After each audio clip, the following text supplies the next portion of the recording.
मैं देह नहीं नश्वर नासी, मैं अलख निरंजन अविनाशी, मैं अलख निरंजन अविनाशी. I find it difficult when I get inspired by certain great figures, like great scientists, because like when you talk about Einstein, I find it very inspiring, and I think, well, if I could just marshal my energies and be focused on one thing, maybe I could become really good at it. But I find that with all the distractions and all my vasanas and everything, it seems very difficult to achieve much. So I've kind of settled for just meditating. Yeah, it's natural to be exhausted. The mind exhausts you because it's unbelievable the trash the mind has and the way it comes out, the trash.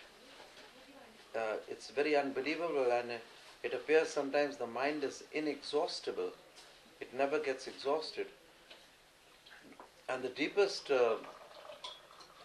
vein is the lust for life and the desire for sex.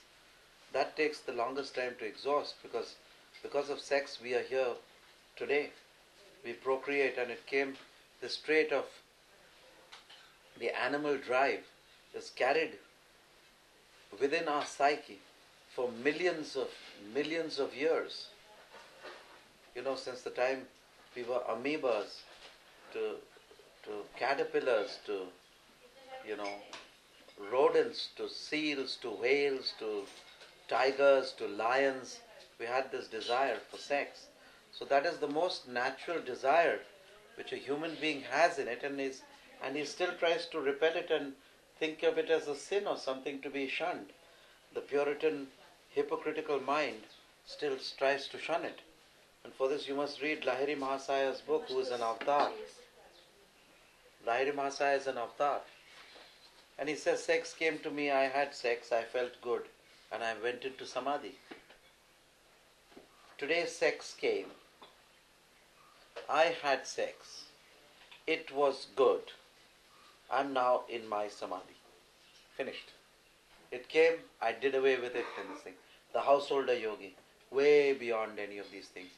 But some past life sanskar lingered through, came up from the memory banks, It activated the hormones and the peptides in the human sexual system. He said, okay, big deal, it's come into my astral, from the causal it's come into my astral body, and now it's come into my sensual body. I will fulfill the desire, I will do away with it, and I will carry on with my meditation. It's so simple. You don't feel guilty when you smile, do you? Every time you smile and laugh, do you feel you've committed a sexual act? It is a sexual act. So also, why should you feel that when you commit a sexual act? Because it's so thrilling that every individual feels, shh, the other doesn't know about it. If you tell it too much, you lose the fun. If you tell about your sexual activities, Dan, you lose the thrill of it. So therefore people don't tell anyone, and they say shh, and yet in the night everybody is engaged in the same prayer. That is the sacred of all sacred prayers. In one of the occult doctrines and books it said that sex is the most natural and sacred prayer. So they said, how could sex be a sacred prayer when it stoops to such vulgarity and animal magnetism? A man behaves like an animal, and the more animal you behave like, the more you enjoy sex. Because that's how deeply rooted it is in your sum and substance. And yet we try to alienate our children. We teach them something different. We teach them that a stork came and dropped this thing, and the mother caught it in her handbag or something. So all the children say, oh, we are handbag children. Our mom just collected us.